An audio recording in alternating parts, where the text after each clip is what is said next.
નમસ્કાર સાધક દર્શકો મિત્રો, આજે આપણે જે વિષય પર વાત કરવાના છીએ એ વિષયને સમજવા માટે થોડું વધારે ફોકસ આપણને લાગશે, કારણ કે સ્વયં નિર્માતા વિશે આજે આપણે વાત કરવાના છીએ કે જેને આ ચરાચર સમસ્ત સંસારનું નિર્માણ કર્યું, એ મહાશક્તિ વિશે આપણે જ્ઞાન ચર્ચા કરવાના છીએ. હરિ ઓમ. ગુરુર્બ્રહ્મા ગુરુર્વિષ્ણુ ગુરુર્દેવો મહેશ્વરા ગુરુઃ સાક્ષાત પરબ્રહ્મ તસ્મૈ શ્રી આદ્ય પરમ સદ્ગુરુવે નમઃ. આદ્ય પરમ સદ્ગુરુવે નમઃ. આદ્ય પરમ સદ્ગુરુવે નમઃ. જય શ્રી દાદાજી. મિત્રો, પરમાત્માએ આ સમસ્ત ચરાચરની નિર્મિતિ કરી, એ જ આદ્ય પરમપિતા પરમાત્મા દાદાજી કે જેમણે આ સમસ્ત ચરાચરની નિર્મિતિ કરી. પરંતુ આ નિર્માણ એમને કર્યું કેવી રીતના હશે, એ જ તો ખૂબ મોટી વાત છે. આપણને આ પ્રશ્ન, આ એક ગીત પણ છે ને કે દુનિયા બનાને વાલે કાહે કો તુને દુનિયા બનાઈ, હે ને? પણ આ કેવી રીતના નિર્માણ કર્યું હશે? પણ આપણે જે દુનિયામાં છીએ અત્યારે, એ દુનિયા આયામોની દુનિયા છે, જેને 4th ડાયમેન્શન કહેવામાં આવે છે. જેમાં કેમ આપણી ગાડીના એન્જિનો જેમ એના વર્ઝન્સ બદલતા જાય, એવી જ રીતના જ્યારે આ ચરાચરનું નિર્માણ થાય છે, એની અંદર જે આયામોનો ઇસ્તેમાલ થાય છે, એની અંદર જે ડાયમેન્શન્સનો ઇસ્તેમાલ થાય છે, એમાં પણ તો વર્ઝન હશે જ ને. તો આ જે સૃષ્ટિ અત્યારે જે પૃથ્વી પર આપણે છીએ, એ 4th ડાયમેન્શનમાં આદ્ય દાદાજીએ નિર્માણ કરી છે. અને એની અંદર પણ આપણે એ ડાયમેન્શનમાં રહીને કંઈક ને કંઈક વૈજ્ઞાનિક જગતનો સહારો લઈને નવા નવા શોધ અને આવિષ્કારો બનાવીએ છીએ. પરંતુ પરમાત્મા સ્વયં તો આ અનંત આયામોના સ્વામી છે, અને એ આયામોના નિર્માતા પણ એ પોતે જ છે. તો પરમાત્માએ આટલા બધા ડાયમેન્શન જે છે, તેમાંથી પોતાનામાંથી જ એ મહાશક્તિ દ્વારા આ આખું સર્જન રચ્યું હશે ને. આખું વિશ્વ એમને ઉત્પન્ન તો પોતાનામાંથી જ કરી દીધું છે. જે ચલ છે એટલે કે સજીવ, જે અચલ છે એટલે કે નિર્જીવ, તે ચલ હોય કે અચલ હોય, એ સજીવ હોય કે નિર્જીવ હોય, એ બંનેની રચના તો એમને પોતાનામાંથી જ કરી છે. અને જ્યારે સમસ્ત આ ચલ અચલ સમસ્ત ચરાચર જો એમનામાંથી બનેલું છે, તો એ ચરાચરમાં વસેલા તો એ પોતે જ છે ને. કહેવાનો મતલબ એ જ થયો હતો કે જડ પણ પરમાત્મા જ છે અને ચેતન પણ પરમાત્મા જ છે. જે જડ છે તેમાં પણ આપણે એ પોતે જ બિરાજમાન છે. એટલા માટે આપણે કહીએ છીએ ને કે કણ કણમાં ભગવાન, કણ કણમાં પરમાત્મા વસેલા છે, તે બિરાજમાન છે સ્વયં. જેને બદ્ધ આત્મા કહેવામાં આવ્યો, તે બદ્ધ આત્મામાંથી અણુ બન્યા છે. પહેલા એટમ બનાવ્યા, પછી તે એટમોના કેટલાય એટમો એની અંદરથી અલગ કરવામાં આવ્યા. એ કેવી રીતે બન્યા આ બધું? તે બધા આયામો દ્વારા જ બનેલા છે. એ ડાયમેન્શનના ઉપયોગ દ્વારા જ પરમાત્માએ આ સમસ્ત સૃષ્ટિનું નિર્માણ કર્યું છે. જે કાંઈ પણ નિર્માણ થયું છે, સૂર્ય, ચંદ્ર, તારા, ચલ અચલ, મનુષ્ય, સજીવ, નિર્જીવ, આ બધું જ એમને પંચતત્વમાંથી જ બનાવ્યું છે. અને તે સમસ્ત બનાવનાર જ એ આદ્ય દાદાજી છે. અને દરેક નિર્માણ એમને પોતાનામાંથી જ કર્યું છે. પંચતત્વના જે એટમ છે તે પણ તેમને જ બનાવ્યા છે. પંચતત્વથી જ આ શરીર પણ બન્યું છે, અને તે પણ શરીર એટમ્સનું જ બનેલું છે. અને આ બધું જ સમસ્ત આ નિર્માણ કરતા છે, એ સ્વયં નિર્માતા તો એ પોતે જ આદ્ય પરમપિતા પરમાત્મા જ છે. અને તે જ્યાં નિવાસ કરે છે, એ નિવાસ સ્થાનને નામ આપ્યું પરમધામ. આપણે એને પરમધામ કહીએ છીએ, જ્યાં સ્વયં આદ્ય પરમપિતા પરમાત્મા બિરાજમાન છે. જ્યાં તેઓ રહે છે એ પરમધામ છે. અને એ પરમધામથી લઈને આ મૃત્યુલોક સુધી વચ્ચે 21 મંડળો છે. અને તે 21 મંડળોના રચયિતા પણ એ સ્વયં પોતે જ છે. બીજા કોઈની તો સામર્થ્ય નથી કે બનાવી શકે. અને માણસને તેમણે એટલી પ્રચંડ પ્રતિભા આપી છે કે તે પોતાની ઉર્જા વધારી શકે છે. અને તે ઉર્જાને જ આપણે તપોશક્તિ કીધી. આપણા પૂર્વજો, આપણા ઋષિમુનિઓ એ તપોશક્તિ દ્વારા જ આ સમસ્ત 21 મંડળોનું સંશોધન, કે આ મૃત્યુલોકથી ઉપર પણ કંઈક લોક મોજૂદ છે, તેનું સંશોધન એમને કર્યું. અને તે સંશોધન દ્વારા જ તેમને અનુભવ થયો કે કોઈક એક મહાશક્તિ મોજૂદ છે ઉપર, જેને નામ આપવામાં આવ્યું પરમાત્મા, કે જેમને આપણું પણ સર્જન કર્યું છે. તે એક જ બ્રહ્મ છે અને પરબ્રહ્મ છે. આપણા અંદર જે આત્મા છે તેને જ બ્રહ્મ કહેવામાં આવે છે. અને જે પરમ છે, જે બ્રહ્મથી પરે છે, તેને પરબ્રહ્મ કહેવામાં આવે છે. અને જ્યાં પરબ્રહ્મ નિવાસ કરે છે તે સ્થાનનું નામ છે પરમધામ. પરબ્રહ્મ સ્વયં પરમધામમાં બિરાજમાન છે. તેમનું નિવાસ સ્થાન ત્યાં છે, અહીં નથી.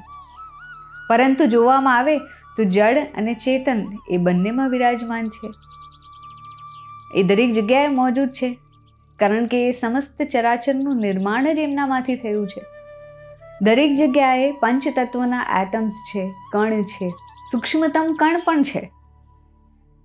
અને એની સાથે સાથે એમને રચના કરી એ આત્માની. અને ત્યારબાદ ચેતન સૃષ્ટિની રચના કરી.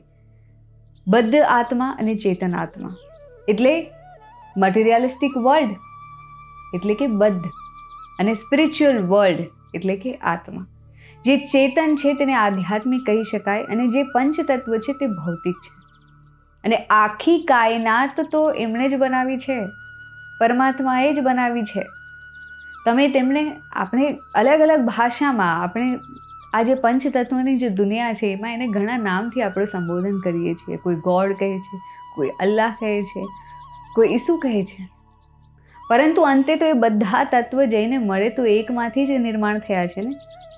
એ જ એક સ્વયં આદ્ય પરમપિતા પરમાત્મા, એમાંથી જ તો નિર્માણ પામ્યા છે. કહેવાનો અર્થ એટલો જ છે કે જે જડ પણ તેમને પોતાનામાંથી જ બનાવ્યું છે, અને ચેતન પણ એમને પોતાનામાંથી જ બનાવ્યું છે. એટલા માટે જ આપણે આ વાક્ય આપ્યું કે કણ કણમાં પરમાત્માનો વાસ છે. પોતાનામાંથી આટલું બધું સર્જન કર્યા પછી પણ એ પોતે શેષ રહ્યા. કેવી રીતે? કારણ કે આ બધું સર્જન કર્યા પછી તેને ચલાવવું પણ છે. એ તો એમનાથી, એના સર્જન કર્યા બાદ એ સર્જનહાર તો એનાથી પરે જ છે, અને પરે રહીને બધું પણ સંભાળે છે.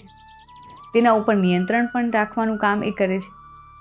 સૂર્ય, ગ્રહો, આ બધાને, આવા તેજસ્વી ગ્રહોને ઉર્જા આપવાનું કામ પણ એમનું જ છે. અને બધાનું સંચાલન પણ એ સ્વયં પોતે જ કરે છે. પરંતુ આ સમસ્ત સંચાલનથી પરે જે એક સત્ય એમને સમજાવ્યું, તે કે આ જગતને એમને કર્મભૂમિ બનાવી દીધી. કર્મ, આ અઢી અક્ષરના શબ્દ દ્વારા એમણે આ સમસ્ત સંસારને બાંધી દીધા. કર્મથી જ લક્ષ 84 યોની છે, અને કર્મથી જ મુક્તિ છે. કર્મથી જ આ ચક્રમાં જીવ ફરી રહ્યો છે. માણસને એટલી બધી પ્રચંડ બુદ્ધિ આપી છે તેમણે કે તે પોતાની જાતને શોધી શકે. હું કોણ છું એ શોધ એ પોતે કરી શકે. તપોબળ દ્વારા, ધ્યાન સાધના દ્વારા એ અનુભવ થાય છે કે હું આત્મા છું. પણ તેના પણ નિયમો છે. એ વસ્તુને, એને જો એ સત્યને સમજવું છે તો એના પણ નિયમો છે, જે ધુનીવાલે દાદાજીએ અમને આપ્યા છે. જેમના શિષ્યો એમના નિયમોથી આ વસ્તુઓના અનુભવ કરે છે. આ સાધનાથી આ મહાશક્તિના અનુભવ કરે છે. એટલું યાદ રાખવું કે આ સૃષ્ટિમાં પરમાત્મા જ સર્વે વ્યાપ્ત છે, બીજું કોઈ નથી. સૃષ્ટિના દરેક કણમાં પરમાત્મા મોજૂદ છે. અને જ્યાં પરમાત્મા સ્વયં પોતે નિવાસ કરે છે એ સ્થાન પરમધામ છે. આપણે આ જગતમાં રહીએ છીએ, આપણે બ્રહ્મ છીએ, પણ એ બ્રહ્મ એ પરબ્રહ્મના સુપુત્ર છે. આપણે એ જ પરમાત્માના સંતાનો છીએ. પરંતુ આ સત્યને તેમની લીલા કહો, તેમની રચના કહો, કે તેમની ઈચ્છા કહો, કારણ કે એમને જ્યારે સ્ફુરણ થયું ત્યારે જ એમને આ સમસ્ત ચરાચરનું નિર્માણ કર્યું ને. એ પરમાત્માને, એ આદ્ય પરમપિતા પરમાત્માને જ્યારે સ્ફુરણ થયું ત્યારે જ એમને આ સૃષ્ટિની રચના કરી, અને તેમણે આપણને સર્વેને એ કર્મના બંધનમાં બાંધી દીધા. પરંતુ એ જ આદ્ય પરમપિતા પરમાત્મા એટલા દીનદયાળ પણ છે કે જેમને એ માર્ગ પણ આપ્યા, એ નિયમ પણ આપ્યા કે એ કર્મથી મુક્તિ પણ સંભવ છે. અને એ કર્મથી જ બંધન છે એ સત્ય એ આજે પણ સમજાવી રહ્યા છે જગતને. સારા કર્મોને આપણે સત્કર્મ કહેવામાં આવે છે અને ખરાબ કર્મોને દુષ્કર્મ કહેવામાં આવે છે. દુષ્કર્મોથી માણસ જન્મ અને મૃત્યુના એ ચક્રમાં હંમેશને માટે ફરતો રહે છે. ગીતામાં પણ કહ્યું છે ને, પુનરપી જનનમ પુનરપી મરણમ પુનરપી જનની ચ જઠરે શયનમ, કે ફરી જન્મ ફરી મૃત્યુ, ફરી જન્મ ફરી મૃત્યુ. આ પીડામાં એ ફસાતો રહે છે એના દુષ્કર્મોના કારણે. પરંતુ એ પણ સત્ય છે કે માત્ર ને માત્ર સત્કર્મોથી મુક્તિ નહીં મળે. જ્યારે કર્મ સંપૂર્ણપણે નીલ થઈ જાય છે, એટલે કે નથી સારું બચતું કે નથી એનું ખરાબ કર્મ બચતું, ત્યારે જ એને મનુષ્યને મોક્ષ મળે છે. અને એ ફક્ત મોક્ષ નહીં, એ મનુષ્ય એની બુદ્ધિ ચાતુર્ય, એ સત્ય સમજવાની પોતાનું બુદ્ધિ ચાતુર્ય જો લગાડે તો એ નરથી નારાયણ પણ બની શકે છે. એ મહાતપોબલથી, એ તપોબલ દ્વારા ઉર્જા એકત્રિત કરી શકે છે પોતાની અંદર. અને જ્યારે એ દુષ્કર્મો થાય છે ત્યારે એ ઉર્જા, એ તપોશક્તિ આપણી અંદરથી ઘટતી જાય છે. જેનું ઉદાહરણ આપણે આજનું જગત છીએ. આપણે એ જ ઋષિમુનિઓના સંતાનો છીએ, એમના જ વારસ છીએ. આજે ઋષિમુનિઓ એમની સાધનાની શક્તિથી સ્વયં મંત્રોચ્ચારથી બાણ પણ પોતાના હાથમાં લાવી શકતા હતા. જમીનમાંથી પાણી પણ ડાયરેક્ટ કાઢી શકતા હતા. કેવા કેવા એમને સંશોધનો કરેલા છે. તો એમની તપોશક્તિ શું હશે? અને આજે એમના સંતાનો હોવા છતાં આપણી તપોશક્તિ શું છે? એ સત્ય આપણે, એ સરખામણી જ્યારે ચિંતન કરવામાં આવે તો આપણને સત્ય જરૂર સમજાશે. અને એ ઉર્જા ઘટવાના કારણે જ આપણે 184 યોનિઓમાં ભટકીએ છીએ. અને કર્મ દ્વારા જ આપણે એ આદ્ય પરમપિતા પરમાત્માની પ્રાપ્તિ કરી શકીએ છીએ. પણ એ કર્મ સમજાવવા માટેનું જે માર્ગદર્શન છે, એ માર્ગદર્શન કરનાર એ યોગ્ય ગુરુની શરણ તો આપણે લેવી જ પડશે. અને આ જ સત્ય છે. જય શ્રી દાદાજી.